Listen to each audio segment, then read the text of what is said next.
as we take a look at their resume so far. And really, you know, they were picked as the postseason last place in the conference preseason poll.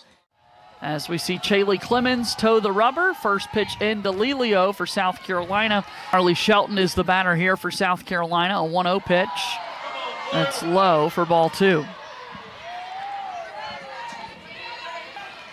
Chaley's found some comfort in that off-speed pitch, but it's just dropping a little bit too low so far. She'll have to bring it up to catch the bottom of the zone. Clemens has only thrown 1 strike so far. We've still got folks piling into the ballpark this afternoon on a really nice day. That's right, JJ. We've had really good turnouts this weekend. It's been exciting for Auburn softball. They hosted their alumni back this weekend. 1-2. Gets away from Kylie Brockman. The base runners are going to be able to move up into scoring position. For Haley Rainey. The 3-2 pitch. Hit hard to third, but foul. Rhodey at the plate. Payoff. Popped up high in the air, out towards left field. Carry on it at the wall. McCrary sees this one go. Off the bat, it looked like it was going to be out to left field and playable for Auburn. The ball kept carrying, and it's a home run. South Carolina strikes first here on Sunday. It's 3-0 Gamecocks. That was definitely a deceptive home run there, JJ. It looked like it was just going to be just a high fly ball, but just continues to carry. She does a nice job of going low in the zone to get it. KK looks like she has a chance at it, but it just squeaks over the wall far enough where she can't get her glove up for it. Oftentimes. Chancey, the senior from Athens, Georgia.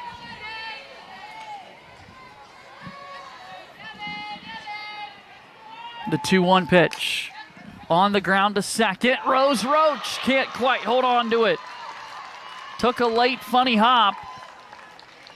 The 0-1 pitch. On the ground to short. Peralta to second for 1. And that's all Auburn is able to get.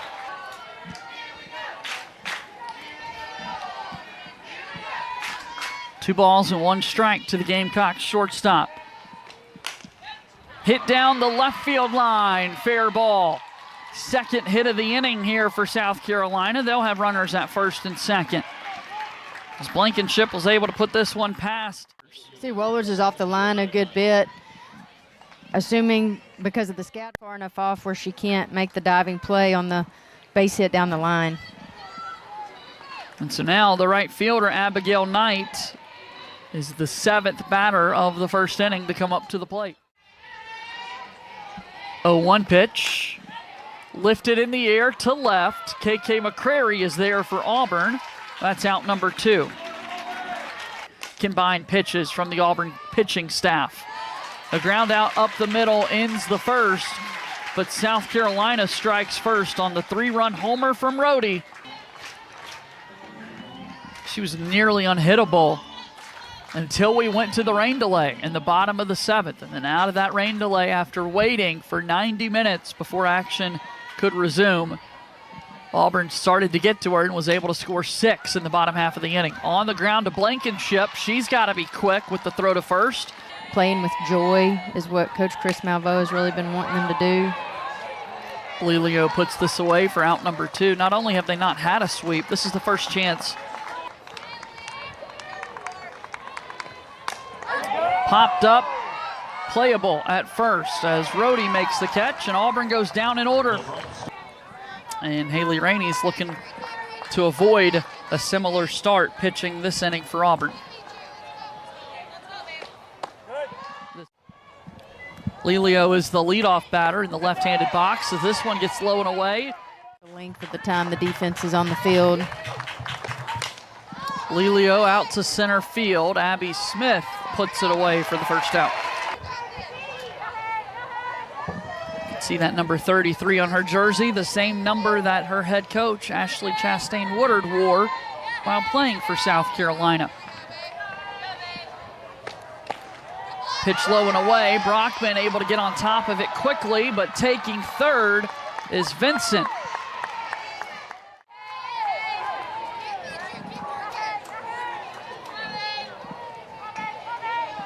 Two and one with a runner at third.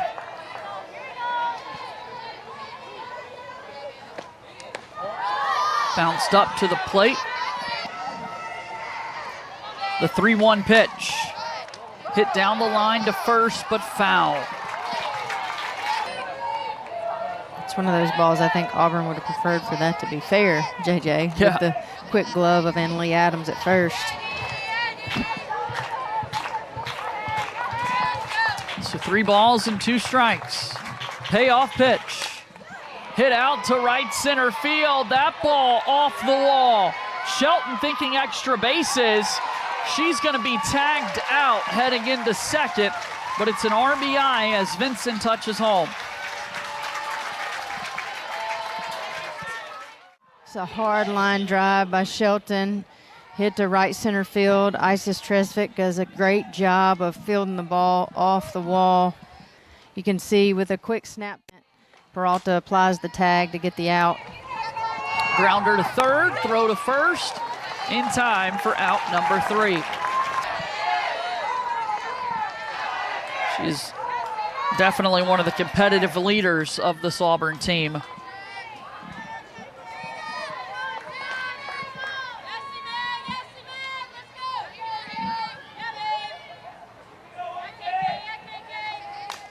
Popped up, playable in the infield. Rhodey has it pop out of her glove. And the home plate umpire's calling it a foul ball. You see here, Rhodey just takes her eye off of it right at the end of the catch. To short, Blankenship with it. The throw to first is going to be in time for the out. We saw a dropped ball. That it's solely data and matrix based. Swing and a miss. First strikeout of the ball game for Sam Gress. Isis Tresvik swings at the first pitch. It's out and played to right field and caught by Knight for the final out of the inning. That pitch just misses on the outside. Rainey did a nice job with that first batter, getting her swing at the first pitch, trying to start with early strikes, but she just misses on that outside corner. Kim, that was different than the first 2 innings when South Carolina was able to get the base runner on in those first 2 frames. Annalie Adams chased.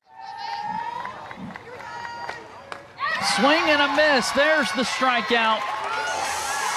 2 outs here in the third.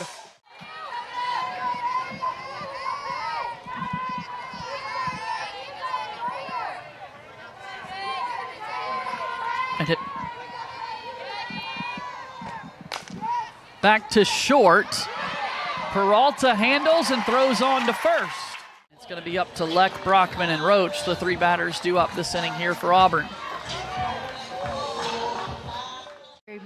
Very frankly, you know, when the tone is set in that first inning and it's just not what was the experience yesterday, now this is where you want your senior leadership to step up, set the tone, and move forward to try to put some runs on the board.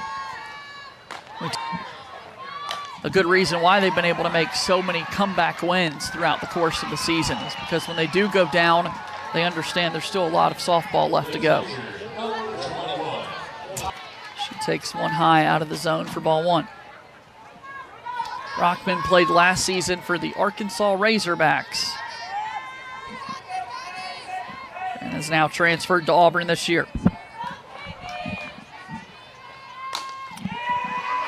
Backhanded stop by Blankenship. Throw to first is going to be late. Kylie Brockman breaks up the perfect game going. 5-6 hole with the leaping throw there, and really,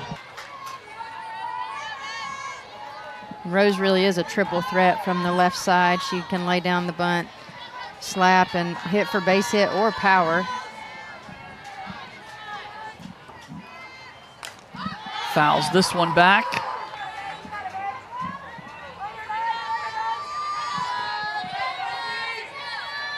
The 1-2 pitch. Again, hit back foul.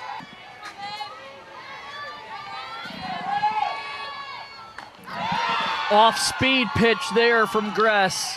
She pulled the string on that one, and Roach was out in front on the strikeout. Line to second and caught by Shelton to end the inning.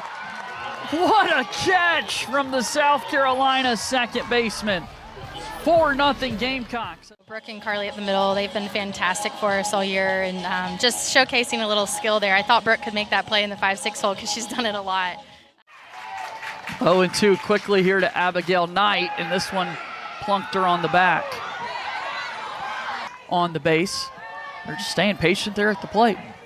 They are, and then they're making the most of those opportunities. 1-1 the count here to Sellers. Hit hard to third. Looking back at Haley Rainey, you know, Chris Malvo's told us that sometimes she's her hardest critic, and so you're wanting to see how she bounces back with this at bat. Peralta's got it. She'll go to second, and Auburn's able to get the lead runner. They can't turn the double play, though, as Columbia and played at Longwood last year. See a runner take off towards second, and Sellers is going to be thrown out. Kylie Brockman had a ball in the dirt, picks it up and fires it down. Job of getting her chest over the ball and pops up real quick. Rose Roach does a good job of applying the tag as she's coming in.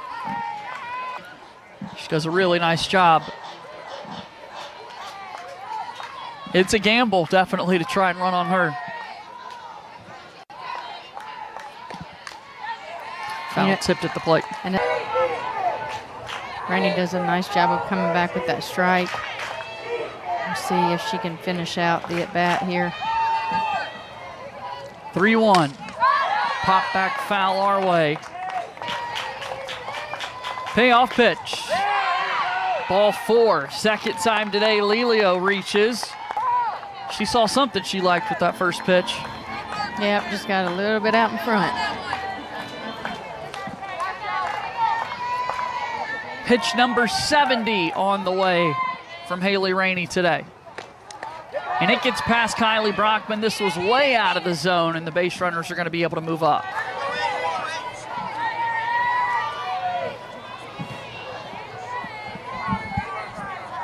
Brockman calls time behind the plate. Back to the circle. Rainey tosses over to first, and the inning is over. You know, they have a plan as a team heading up to the plate. This is how we're going to approach this pitcher. And so I think the question up to this point is, have they just not quite figured her out, or have they not been sticking to the game plan? So Auburn's trying to make a change here. 3-0 to Peralta. Here's ball 4, a 4-pitch walk. Hit well to left field, over the head of Vincent. Peralta racing into third.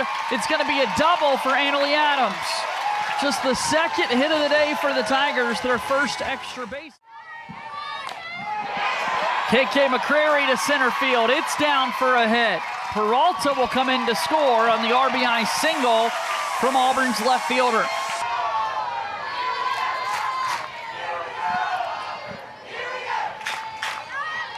One 0 pitch to Wohlers. Foul tipped. And again here with where Auburn is in position offensively, Wohlers is trying to just protect that plate. Make sure that she doesn't get cheated by anything on that outside corner. 2-2. Wohlers checked her swing, and she went. Tresvik on the ground to third. Fair ball as they'll throw over to first and get the out. Leck was the hero on Friday night. We'll have to see if she can come through here. Gress has now thrown 50 pitches in today's game. This one's low for ball 1. Leck does a nice job of laying off that pitch. Gress starts the at-bat with low and out of the zone, then goes up and out of the zone, gets Leck to chase, but Leck holds off on that last offering. Another changeup. Popped up in foul territory and out of reach from Rhodey.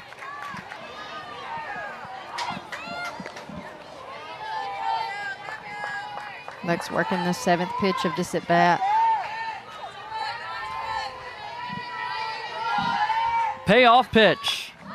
Popped up, playable in the infield and put away at third base to end the inning. Auburn In a collision with a teammate. Yeah. Ended up having a minor surgical procedure.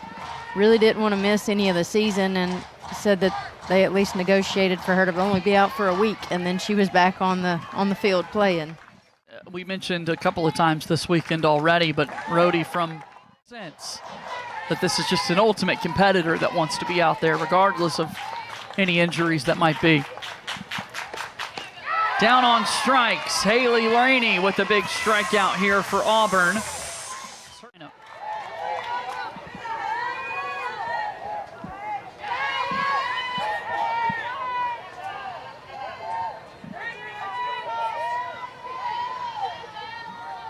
Oh, 1.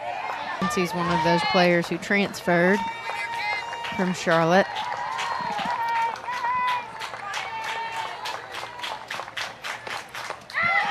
Down on strikes, back-to-back strikeouts from Haley Rainey. Payoff pitch, roped down the left field line, but foul. Hit to center field, Abby Smith, diving catch to end the 5th. Tremendous play from the Auburn center fielder. Which is what you want out of a great defensive catcher. Roach drives this one to center field. It'll one-hop the wall. Diving into second base, Rose Roach has got a double. Her 3rd double of the weekend. The ball that comes right over the middle of the plate, and she just gets behind it with good speed on the bases. She's in for the double. From Sam Gress. Peralta deep in the air to center field. Lelio, though, got it tracked down, and that's the end of the inning. A lot of what we see in softball nowadays is pitching by committee rather than, one. A 1-2 pitch coming from Rainey. This is going to find a gap in left center field. Sellers, big turn around first. She'll hold up there. Obviously, you're wanting to start getting ahead in the count, throwing strikes.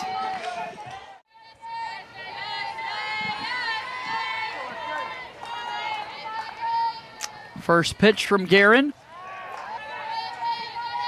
3-1 pitch. Popped up in the air, playable for Annalie Adams, and that's going to bring the inning to a close. To lead it off here for the Tigers, the 3, 4, and 5 batters due up this inning for Auburn.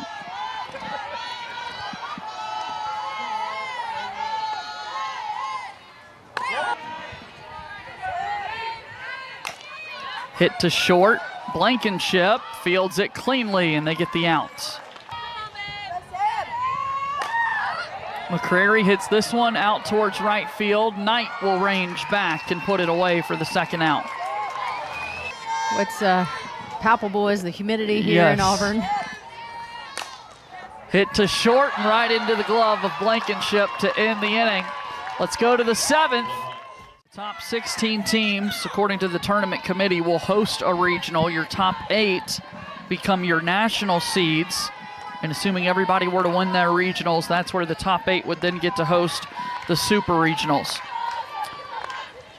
Shelton leads it off here for the Gamecocks. And S.J. Guerin came in to close out the 6th inning a moment ago, and ball and 2 strikes to Shelton.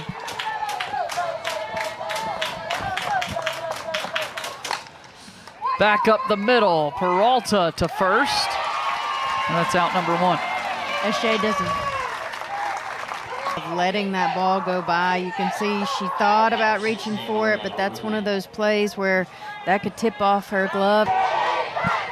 And really that inside pitch that she threw, not called a strike.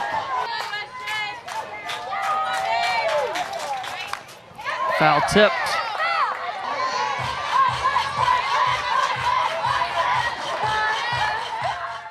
On. And there's a called 3rd strike. Rhodey goes down looking.